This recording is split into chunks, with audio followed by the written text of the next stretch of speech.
You will recall that the Office of the Special Prosecutor investigated acts of corruption and corruption-related offenses by the former finance minister and his accomplices, and proceeded to file charges in the High Court of Justice against them.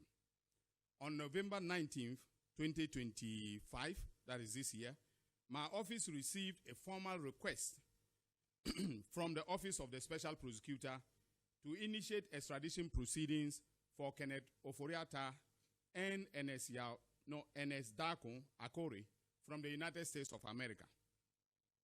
Following a preliminary review, our International Cooperation Unit observed that certain aspects of the request required clarification and enhancements to align with the applicable legal and procedural requirements. We communicated these observations to the Office of the Special Prosecutor via a letter dated 25th November 2025 and requested supplementary documentation to ensure completeness.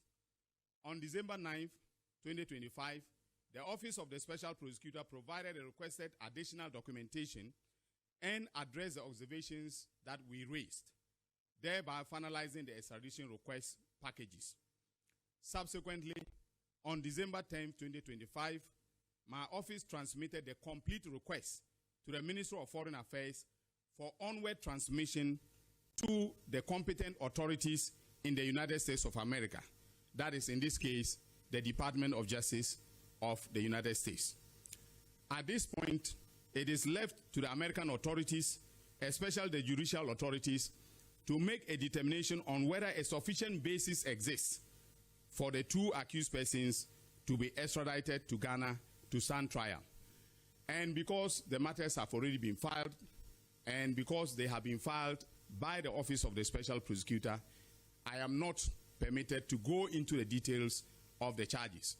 But the charge sheet is a public document and has been made available. And all of you, I'm sure, have access to it.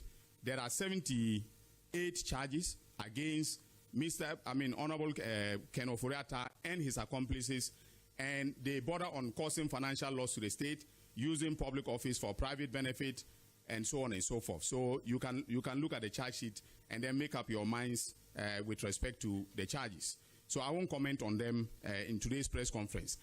Basically, what I want Ghanaians to know is that this government is committed to accountability, and the government has taken the requisite steps that are legally required for the Honorable Ken Ofori-Atta and Ernest Akore to be extradited to Ghana, to be brought to Ghana to face justice.